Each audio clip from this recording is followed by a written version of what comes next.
Oh, it's feeling autumnal today. Girlies! What are you doing, girls? Huh? Where's those woolly gigs? Girlies, where are you?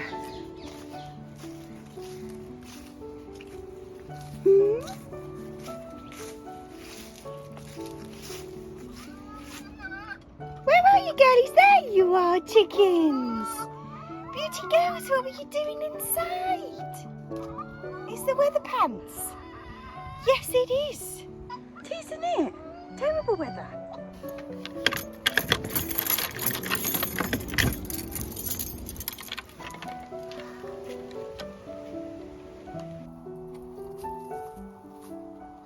Right, girlies, your go.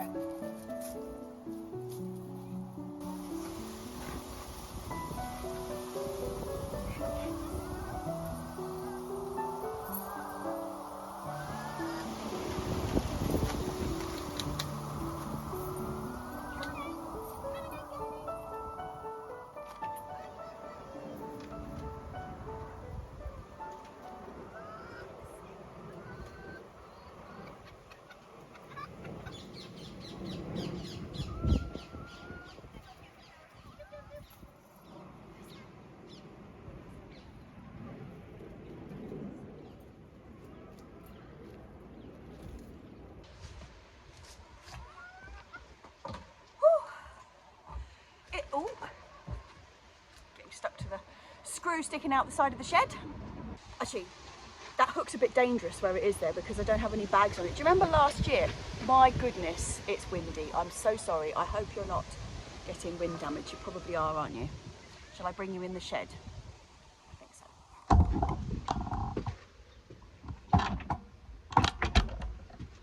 There we go, that should be a bit better.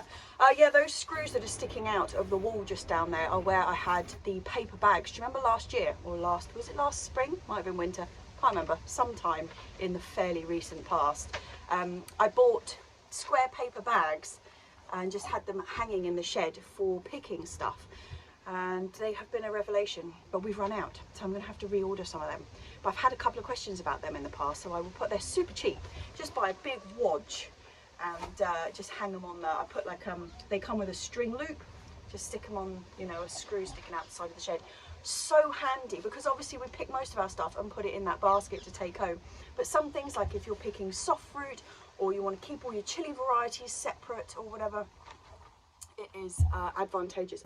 Just wondering if there's any more of those bags under here. I'm sure when I bought them, they were like a multi-pack, and I'm sure we've only gone through one set. They're buried under here somewhere. It could be at home. No, look, here we go. Have they still got their... Yeah, look, they come with like a little hook thing. So you can just take them when you need them. And I've got some bigger ones as too. Oh yeah, look, I've got them in there as well.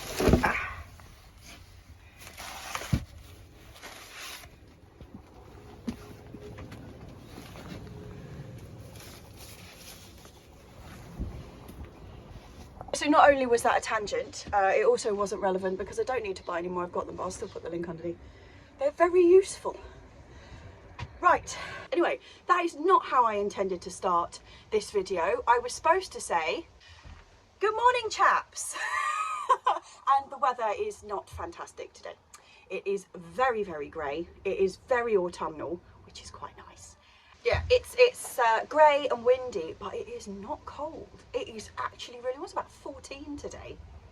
It's been sort of around the 9 mark for the last couple of days, and today it feels positively balmy. Anyway, my goodness, I apologise, I am not staying focused this morning. We're up here basically because it suddenly got quite windy to check out what's going on with the chicken roof that we fixed last week because we didn't quite finish it off. Yeah, I know, girlies, it's wind, isn't it? It must be very annoying having feathers in the wind. Yes, very annoying. Yeah, so the old tarpaulins that we've always had on there have been like, no light gets through them whatsoever. And you can see where we start like getting drip problems because you can start seeing the light come through, you know, like little holes, holes in the sky where the rain gets in. Whose poem is that? There's holes in the sky where the rain gets in. remember. That's a lovely poem, but it's gone. What was I saying? Yeah, so normally completely like black, no light gets through, and then you can start seeing well. So by the time we left yesterday, the sun was just starting to go behind the trees on this side. So it's still high in the sky, but it's behind the trees, and it shines like across that way. It's when the polytunnel looks like it's got a light on in it. Shines across that way, and it was shining through the tarpaulin. That isn't what we'd expected. So I'm slightly worried that it's not like as thick or as, well, hopefully it's as waterproof as the previous ones, because that would be a disaster. Wouldn't it, girlies? Yes. Right, let's go and inspect that roof, girlies. Let's see if I can show you what I mean. Out of the way, whirlers. God. Ruby is molting at the moment, by the way, and she looks like an absolute scrap heap challenge. She looks terrible, and so do you, to be honest, Florence. Yeah, you look terrible. You look terrible as well, Margot. It's just Val that's looking glorious. Anyway, right, so can you see that? Actually, I'm looking on the camera, and of course you can. It's really obvious. Like that, in previous incarnations of this roof, has been completely non-transparent. You couldn't see any light through it. I like, Mum, look, she just looks very vague. And you all right there, Mum? Yes, I am. I'm just listening to you. Yeah, so slightly worried about that. Then we've got problems in the sense of, would we double it up? But what you never want to do really is double things up, because it's between the layers that the mites get in, and then you can't get rid of them. So you've got to keep vigilant with mites and chickens. And we learnt, the very first lot of chickens we had, we learnt about where mites hide, and it was a horror show. So we're very cautious about that now. But this is a worry, chaps. This is a worry, but I don't know, maybe it's got like a see-through weave. I'm not catching it. So maybe it's just like a three-way weave. It's got a brown on the inside, a green on the outside, and like a see-through. Anyway. Having said that, Mum has just pointed out that it's dry in here, or it's as dry as it was when we left it yesterday, and we did have rain last night, and that the rain is just settled on the top of here. See that? So I think we're worrying for no reason. It's just different than we've had before. So anyway, right, battens. This front edge, let me show you this way. This front edge is where possibly the wind would catch it if the wind's coming across this way. So like last time, we just had these wooden battens across there just to hold it tight against the mesh, and that seemed to work brilliantly. So we're going to get those on today, because as you can see, it is not beautiful blue skies today. The weather has turned and we're back to grey and wet. And although it's not windy now, it says it's going to get windy later on. So yeah, we'll just prepare this. And then we've got to pick some stuff for dinner. And then that is about it, chaps. So let's, oh, why is Ruby out already? We've only had the gate open for a second and she's out. Okay, let's get on with it. Okay, baton 1, baton 2. Let's get them on before the rain comes. Then we're going to pick some mustard greens, some chard. Actually, I'm going to have a check in the greenhouse, because I think we've got some peppers which are now, it's too cold for peppers now really, and I think they're suffering a bit. What are you flapping about for, girlies? Yeah, it does. Right, okay, let's get these on.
battens attached. Okay, I'm going to pick a few mustard greens, but I remembered what that poem was that I just kind of twigged in my brain earlier. It's a Spike Milligan poem. It's so sweet. There's holes in the sky where the rain gets in. They're ever so small, that's why rain's so thin.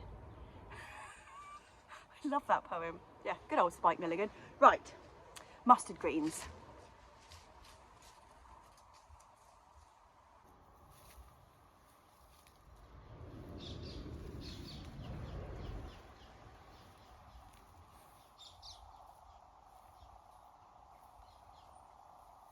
These are the Dragon's Tongue mustards. Really, really delicious. If you eat them raw, they do taste really mustardy, but just wilted down with a bit of butter, they're absolutely delicious. Although these ones look like they're covered in snails. Look, there's one there. There's another one there. The mustard greens are such a great crop. I normally grow two varieties, which is this one. This is the Dragon's Tongue one. I also grow one that's called Green Wave. This was my first sowing this year. I can't remember when I put this in. It would have been about May, June time, I think. But my Green Wave one got completely devoured by slugs, and then normally I would have a load of this growing in the polytunnel by now because it does really, really well over winter. But unfortunately, that was another thing that got slugged. We're going to have to do some serious work in that greenhouse this year because it is so sluggy, and I think that's partly because we've had the bubble wrap in there for such a long time. I think it's just damp and moist, whereas normally it's quite dry and the slugs are going crazy. So yeah.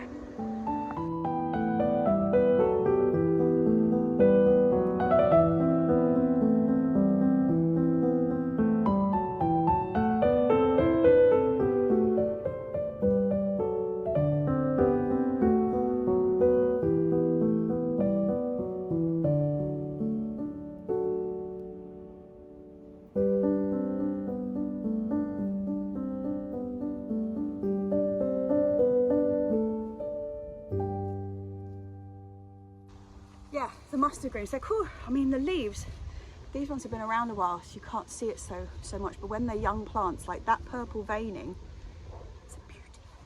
Really lives up to the name Dragon Tongue. God, the wind has just picked up again. Oh, let me get you inside. Yeah, so these ones have started to bolt. I mean, they're not disastrous when they bolt, they like send up flower spikes. But they get really, really thick stems, but they're totally, like you can see, I just snapped that off. I didn't need snips or anything to take them off. They're really, really juicy, so you eat the whole thing. Whereas with chard, I don't tend to eat the ribs, the spines. Even though they're the most beautiful bit, I don't actually like the taste of them. They taste like, well, obviously it's a beetroot plant, basically, same thing.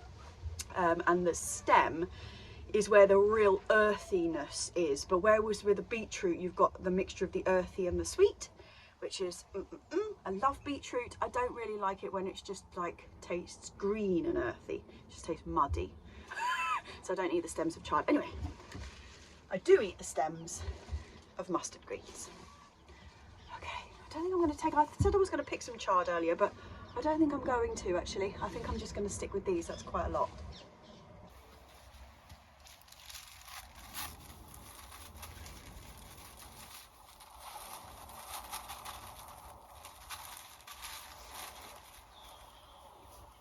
Might be it, girlies, I do. I think we've actually lucked out a bit with the weather today because the forecast wasn't this good. Like, yeah, we've had a bit of wind, but really it's been fine. Tomorrow, however, we actually have a weather warning, and I think it's going to rain all day. So I'm going to take the opportunity to get a bit more done on the bathroom because it needs it. Because at the moment we're just having baths, and baths are really expensive to fill because obviously you do use more water.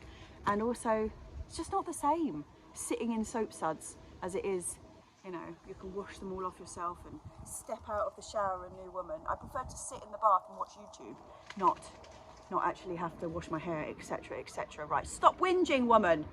I'm going home.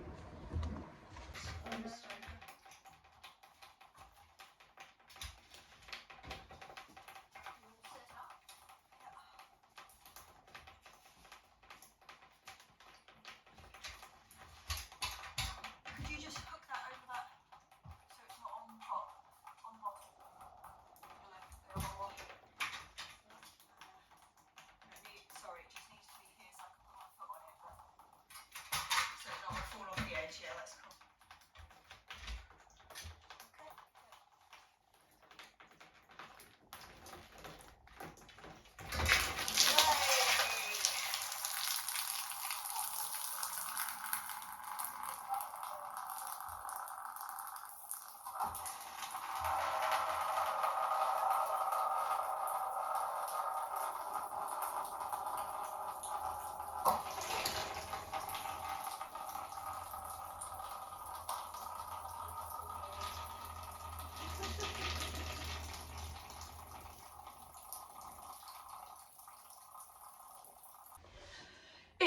utterly miserable outside today. It hasn't stopped raining yet, so it is time to make some progress with this blooming bathroom.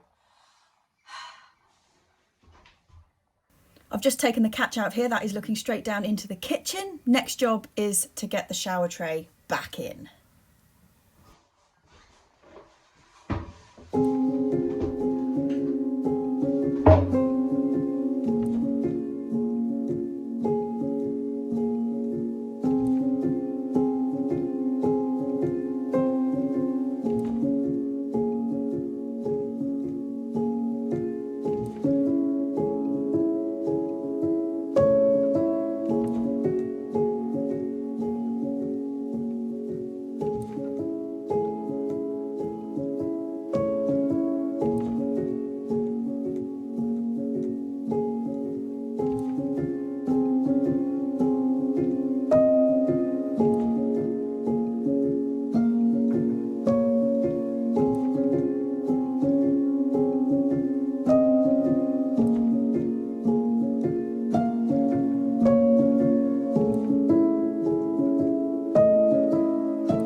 So this bit was interesting. So I had to put the waste in before I put the shower in, obviously, because there's not enough room to get the wrenches up through the ceiling. But the actual shower cubicle itself in the centre isn't wide enough to allow for the shower tray. So I had to slide it, bunny hop it into the hole without damaging the piece that I just put in. I know this is probably not the appropriate way to do it, but it worked. So that's all that matters. And then I just got to retrieve my towel. I've already checked all the levels of this, so it should go in perfectly flat in the angle that it needs to go in. Just get my piece of wood out, and then I've got to reconnect the trap underneath. That is this one here. I bought a new one, even though the old one's sort of all right, I'll just go with a new one. And I've got the washers. I have got the washers. Excellent. Now I've got to go from the other side of that hole. Once I've fixed this in, I will leave it for a good few days and run lots of water going through the sink and the bath, which does flow back up this way, just to check that there are no leaks whatsoever before I start doing final fix upstairs. I'm not tiling. I'm going to be using like acrylic sheet on the wall. So once I've put it on, I really don't want to be ripping that off. And I also don't want to be repairing this kitchen ceiling and then find we still have a leak.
'Tis the season of leaf mould.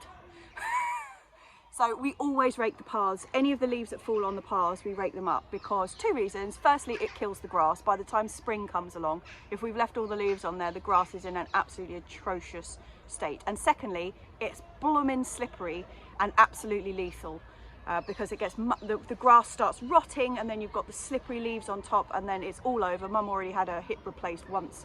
We don't need another one of them. But we don't get rid of all of them, and we do leave large areas where we don't clear them up because leaves on the ground are beneficial to all sorts of things over winter. So the paths outside, I'll just go around and have a bit of a show you, but the paths outside we leave completely as is. We leave bits around the edge, and all the flower beds and stuff we do leave completely alone, and the leaf mould just kind of does its own thing on there. And everything that we collect off the paths and the beds, if they're things which are going to be damaged by having leaves sitting on top of them, go into the bins for leaf mould in the spring. So nothing is going to waste. But what is interesting is I only learnt this like a couple of years ago actually, which is that not all leaf mould is equal. And we have, like, because of the types of trees on our allotment, we've got like 3 stages. The leaves at this end down here are the most valuable. They are the oak leaves. And the middle section, we've got some real not really that worthwhile leaves to collect. They go a bit more slimy as well, so it's not so nice, but we do have to clear them up because slimy, slippery, not great. And then at the far end, where we have got the cherry trees and our own fruit trees, so we've got the apricot and we've got the fig and we've got the raspberries, all of that kind of stuff, then that's kind of another thing. We don't separate them out. We don't have like a dedicated oak leaf bin. But we probably could, to be fair, because this is a huge oak tree right on the corner of our plot. This chap really does dump a ton of leaves on our plot every year.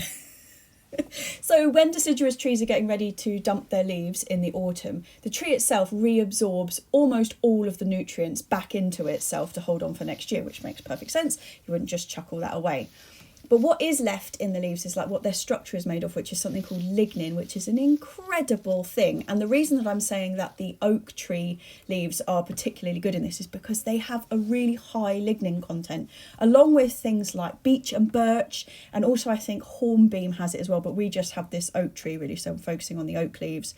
But yeah, it's really high in lignin, so when it breaks down and then you put your leaf mould back onto your soil, the lignin has the effect of being able to hold on to minerals in the soil and then kind of regulate their flow, so it holds onto them in a more steady way. And in our soil, where we've got this really very sandy soil which washes nutrients and minerals straight through it really easily, putting this lignin into the soil is a real huge benefit. Some leaves like this one, which is a cherry, and also quite a lot of our fruit trees up this way also have the added benefit of having quite a lot of nitrogen in them. But it's really the oak leaf where all that lignin is that we want. And our most efficient way of getting that lignin into the areas of the plot where we're actually growing, so inside the raised beds, is by making leaf mould. Having said that, we do not clear all of the fallen leaves from around the plot. It's not like everything gets really, really tidy. Because having the leaves just laying fallen on the ground also has a huge number of benefits for wildlife. So quite a lot of butterfly caterpillars and moth caterpillars use fallen leaves and like the leaf litter to overwinter in because it's really quite warm and toasty. Ditto with some bumblebee species and toads and hedgehogs. So we do leave like large swathes of just leaf litter alone and we don't touch it. So areas like this where we've got the wildflowers and the honeysuckle at the back, we don't clear the leaves out of here. They all just stay there over the winter, so there's lots of places for bumblebees and things to nest and hide. So that all stays the same. We will clear a bit of that bed actually, having said that, because we're going to get some more wildflowers in here this year, like fresh seed. So we will have to clear a little bit, but yeah, generally we would just leave that as is. Same with the area around the pond, completely gets left. And then the pathway. So like around here, we leave all of this area all the way around the back of the poly and everything. We just, obviously it's a bit clear at the back of the chicken house at the moment because we only just did that, but all of this area is just left to be. We're actually just starting a new leaf mould bin, which is in one of the open bottomed Dalek type bins. We have a slotted wooden one at the other end that we've been using. We've been filling over and over again. Funny thing with leaf mould is you fill up your bins and it's like even if you stand on it, like they couldn't possibly get any more full. You come back 2 weeks later and they're like 3/4 empty. So you can fit a surprising amount in them. We've got 3 of these Daleks and we will easily pack them for this year, so we should have another 3 barrel loads of leaf mould to go on, which is pretty exciting.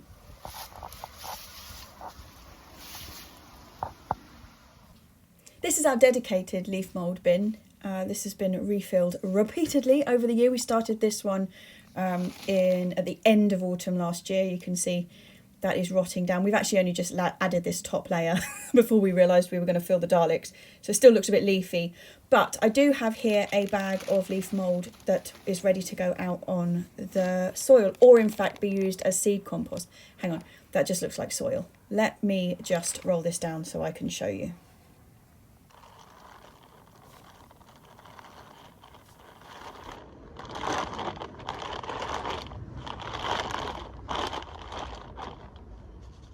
This is a 2-year-old leaf mould. You can see it's a really fine, lovely, lovely texture. And you can use this either as like a seed compost. It's really, really good for that. Quite low in nutrition, like I said. But what it does have is its real fantastic structure. So you can mix it in with your like compost bin compost, or use it as a mulch on the beds, and it is fantastic. If you're using it as a mulch on the beds, you can actually use it after 1 year. Where it's got a much more almost like slightly soggy bran flakes kind of texture, then it's really, really lovely. And that goes really well in compost, or yeah, like I say, as a mulch. We used it on our asparagus last year and it was brilliant. But yeah, so 1 or 2 years you get 2 quite different products out of them. We've got a couple of bags of this waiting to go, which was not last year's, the year before. So that's going to be very exciting in the spring when we get the seeds going.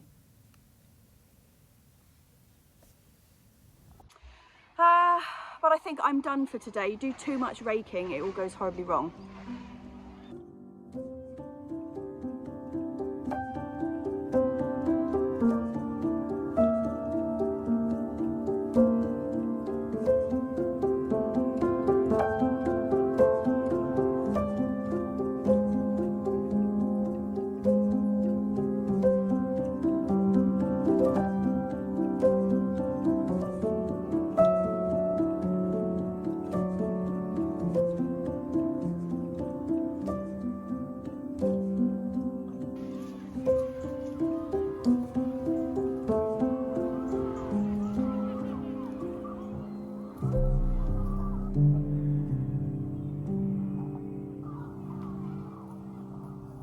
Well, I didn't snip out the centre.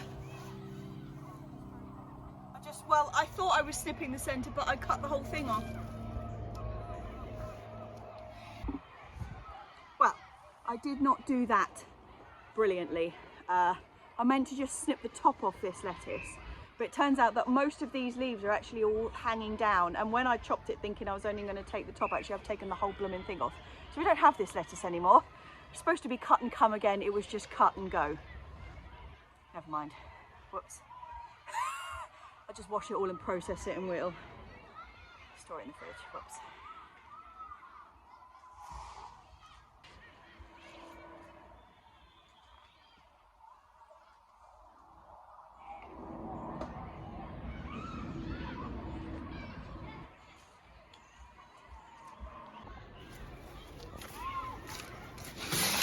Down to 3.7. I'm cropping off these old aubergine because no point in eating them on there. I'm going to have a look at them at home.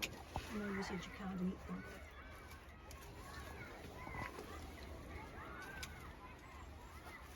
There's a little one there that's still purple. See that? There's a white one still down there. And there's a white one. Very small. Leave it there, it's still doing all right. Got loads of peppers. Right. That one, these ones are quite small, but Some of them are okay, aren't they? That one looks great. there's 4 of them in there, for 5 of them, 4 reasonable size. Do I take a couple of those? Yeah, there's a red chilli there. Do you want to take that one? just here. Oh, I've just picked that accidentally. It's in there. Oh, did it just come off? Just came off. Will we take the larger of those Yeah, peppers? that big one at the end.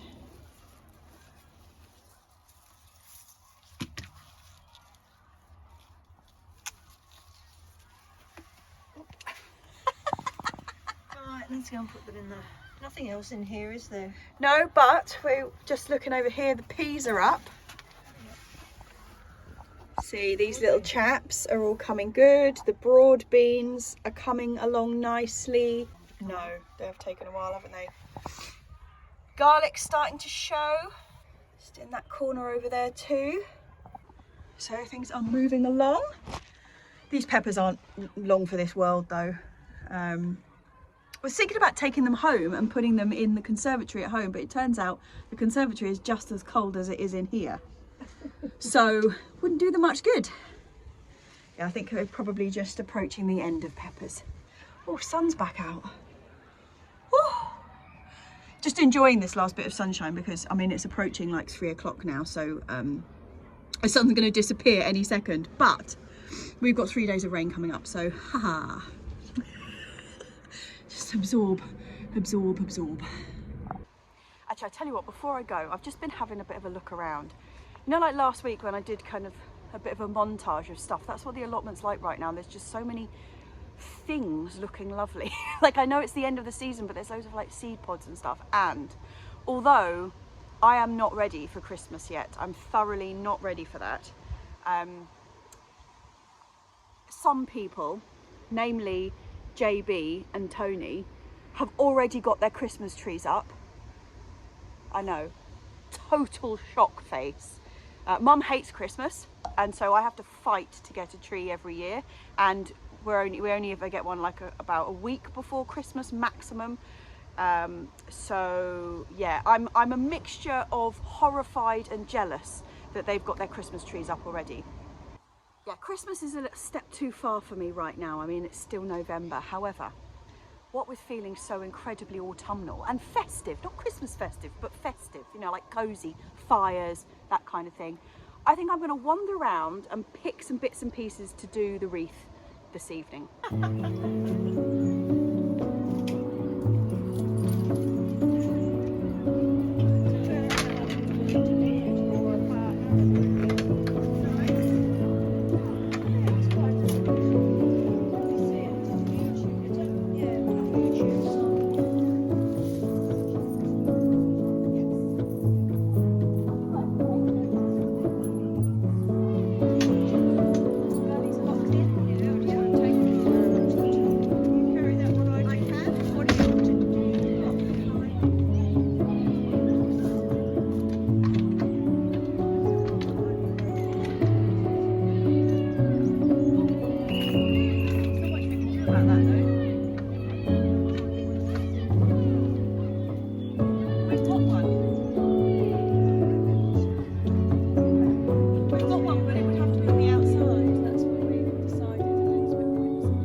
So I've got some ivy bits, I've got some viburnum from the front garden, and I also have these, which I love. But I don't know whether I'm going to be able to use them in this. I'll be able to use them in something, but they might be a little bit big. I don't know if you remember, actually, let me show you the wreath. Hold on. Two things. Firstly, the lighting is probably terrible in here because, as you can see, the sun has gone down and I keep forgetting how quickly it's going to happen. And secondly, it's very echoey in this little greenhouse. Not so bad we've got loads of plants in here, but at the moment we've got nothing. Anyway, this is my Christmas wreath. If you've been watching for more than a year, you will recognise it because it's the same wreath that I've had for, holy schmoly, I don't even know how long I've had this. I made this one at Rassels when I was working there. I haven't worked there for really quite a long time, or I certainly haven't made wreaths there for a really long time. It was green when I first made it. It was green and fresh. Rassels used to be the only place that still made, like handmade, proper wreaths, and we soaked the sphagnum moss, and oh, they were beautiful. I mean, they were blooming expensive, but they were beautiful. I don't even think they do them anymore, unfortunately. It's just not economical to make, but we did make them at one stage, and this was mine.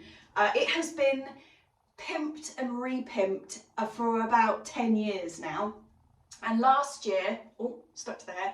Last year I put a load of these seed poppy heads in, and I really like them, so I'm probably going to leave them there. About the, oh, stop getting stuck. About the only things that are still original are the lotus heads and a couple of these dried lemons, which miraculously still smell. Yeah, so I'm just going to stick a few more bits in this, take off the bits like the holly, which looks very sad and very ferocious at the top there, this one. And I'm going to stick it on the front door, and it's going to be autumn. Well, it's already autumn, but you know, it's going to look autumn. It's not autumn until we've got the wreath on the door. Right, so I tell you what, I'll tell you what's needed for this, a glass of wine.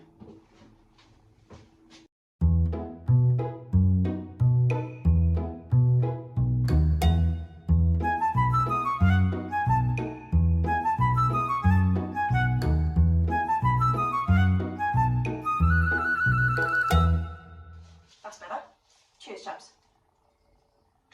So while I'm just prepping these bits and pieces to stick on, comments last week. Well, I'm a bit off there, aren't I? I need to be down lower. Let me put you up a bit. Is that any better? I'll just have to dip you. I left my tripod at the allotment, so I'll notice if I sit up. I'm not in the shop, but you're attached to the table rather than on an actual tripod. So anyway, while I'm just doing this, I had some questions on the video last week about the leaks. So in the video, obviously I discovered that something had gone terribly wrong with my leaks, and then I just left you all hanging with no resolve. Well, I'm actually going to do the same again this week, because next week I'm going to do a plot tour. I think there's quite a few things to discuss.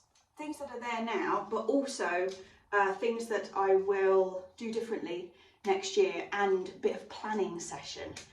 I've been trying to do a bit of an audit of the seeds that I've got, and I've got some vouchers to spend at a new seed company, and yeah, so there's a bit of planning, and there is a bit of thinking through what we've done this year, and included in that is going to be what on earth has happened to my leeks. So I promise it will be resolved. But that is about all we've got time for this week, chapettes and chaps. I'm just going to carry on doing this out here in the conservatory as it slowly gets pitch black. Yeah, so most years, talking of planning, I will discuss this further next week. But mainly with planning, like I've said to you before, I use spreadsheets quite a lot. And I have finally found out how to make a link shareable, a Google Sheets template shareable, so I will do that. But actually this year I'm trying something new. I am trying a paper route, you know, like actually writing it down. And I've got a year planner that's not specific to growing veg or anything. It's not a gardening one, it is just a year planner. But I'm going to write out in advance each month sort of what I think I'm going to be doing, because for some reason I've always found doing it on the computer much easier, and then this last year, like, I just lost track of everything, and I started writing stuff down in notebooks, and it just kind of twigged in my head a bit better, being able to kind of mark it out with pen and paper. So that's what I'm doing this year, so I will talk about that next week. Seed audit, ordering new seed, what the allotment looks like in November, because we've actually still got quite a lot to eat.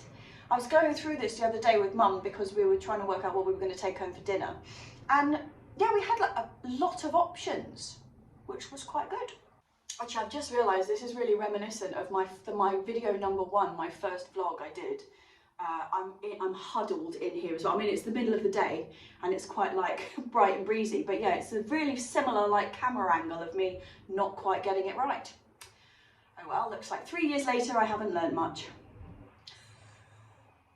Cheers to my patrons, who are the people listed at the end of this video every single week. They are marvellous, and they are the reason that this vlog continues each week, so huge cheers to them.